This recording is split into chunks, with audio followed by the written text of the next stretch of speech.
Yeah, how's it going, guys? It's Richard Unicorn Caller here. I hope you guys are having a wonderful day, and we are back. We're again having another discussion about the guilds. And I don't know if we made this problem set series before, or if this will be part two. I'll have to check the playlist.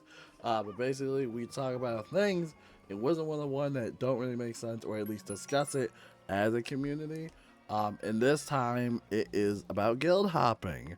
Now, in the recent update we literally just had, not even 24 hours in, apparently they had patched guild hopping and you can't longer do it no more.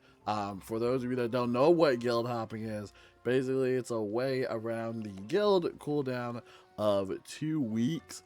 So that's basically the main gist of it. Is this dude talking to me?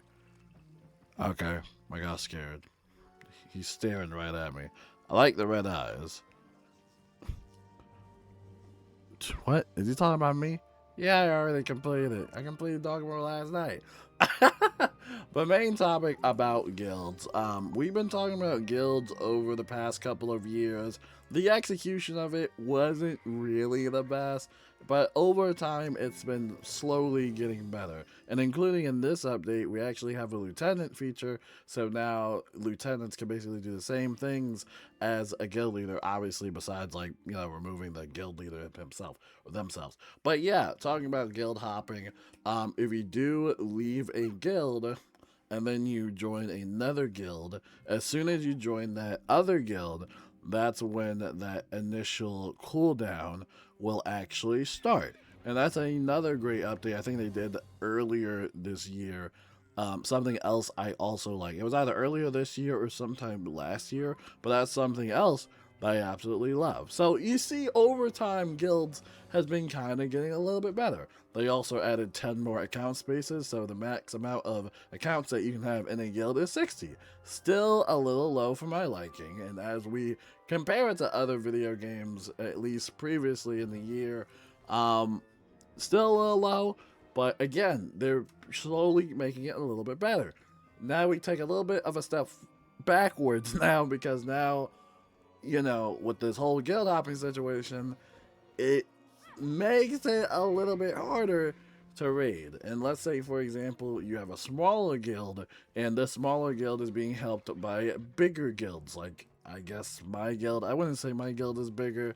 We have a lot of guild hoppers, but at least after this update, not anymore. Well, now we're going to see a lot of small guilds kind of shrivel up, because now you probably won't even get enough players on a roster, because nobody wants to be on not just 30 days. Well, not that. All right, well, let me rephrase that.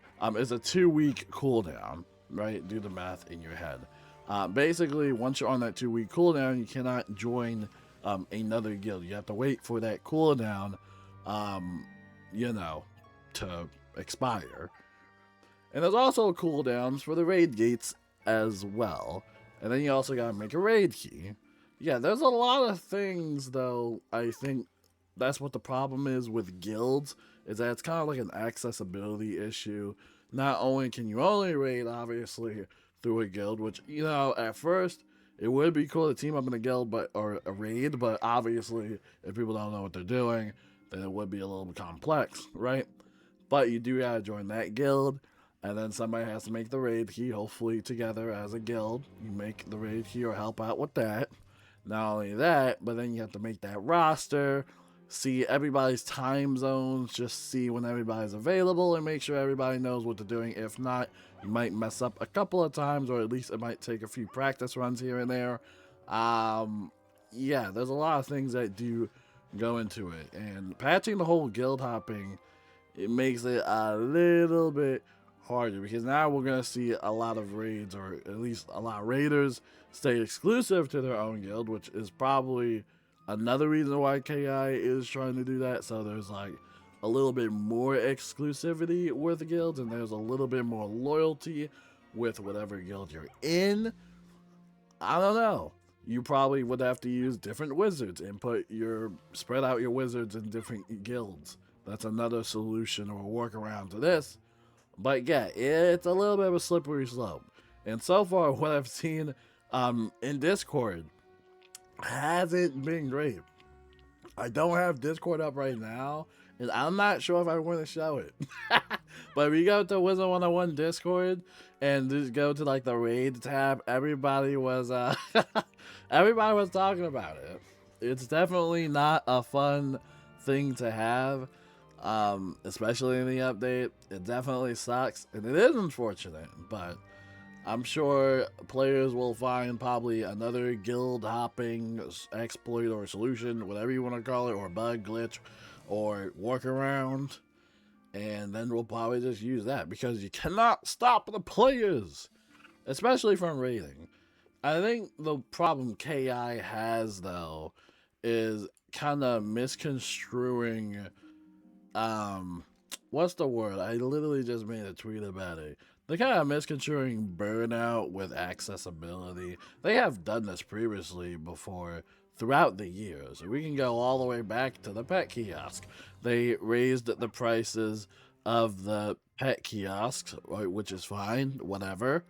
But in exchange, they've also limited the amount of searches that you can do when going in the little search filter thing for talents. And now you can only search up 2 talents. And I'm still sitting here to this day wondering why they did that. I have no idea. Maybe it was bugged. I don't know why. I mean, it used to be like 6 or whatever, but it is limited to 2 searches. So it's like, okay, it might be a little bit harder to find more pets, you know, especially specific pets. But hey, do you, man. We can go all the way back to the decathlon. When the decathlon first launched, they had a community progress bar. They had a leaderboard where basically anybody in the leaderboard would get the rewards and not anybody else. And, you know, obviously they got rid of that. So now there's no leader. Well, there is still, I think, a little bit of a leaderboard. But you can still do it without a community progress bar. They basically give you that in your own personal global progress bar. So in exchange for that, they take away the 2,000 gold extra credit thing. It's on a credit system, and you could have bought more credits, and you could play at your own pace whenever you wanted. But now, since it's on a credit system, once your credits are gone, that's pretty much it. And that's another thing where I don't understand why they did that. I thought that was a great way to kind of shred some of the gold, especially if you're someone that has a lot of gold. But hey, I don't know.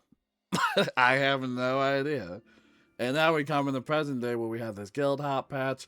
You try to see the benefits with most of these updates. As the mighty contemplative would say, you know, we try to see the good in both sides, or at least kind of the philosophy of both of these updates. And probably, again, like I said, the reason why they wanted to patch the guild hopping is to kind of, I guess, decrease the burnout. But at the same time, it's kind of like an accessibility thing. So now you're not going to see a lot of people raiding no more. Or at least not in those specific guilds. And it sucks. It's definitely sad because now we're going to see a lot of guilds kind of shrivel up from this because now they won't get enough raiders. And again, it's just sad. All around, it's sad. Probably KI's rebuttal to this is that if you don't have enough people to raid with for a guild, you shouldn't have a guild, blah, blah, blah, blah, blah. And then obviously to reduce burnout. There's also guild cooldowns on the gate, which I'm surprised. I never thought I would hear my own guild say this, but apparently they don't like the raid gate cooldowns, and they would actually want more raid gates. You know, if people want to raid for an X amount of hours, or like for an X amount of days, I think we should give the players that. But again, KI kind of misconstrues the burnout with, like, you know, accessibility. Like, I completed Darkmoor in a single day, but I'm still going to play Darkmoor. I'm not burned out or anything at all. I mean, yeah, I'm tired, but then I'm going to farm for gear, and I'm going to do a couple of team-ups, and I'm going to make some videos about it. But, hey, I rest my case. I would love to know your guys' thoughts on guild cooldown. Do you guys think that Wizard101 should have a guild cooldown for 2 weeks? Do you think that is super excessive? And also make some comparisons to some other video games out there that most likely don't even do this. But I would love to know your thoughts in the comments below. And yeah, until then, peace out.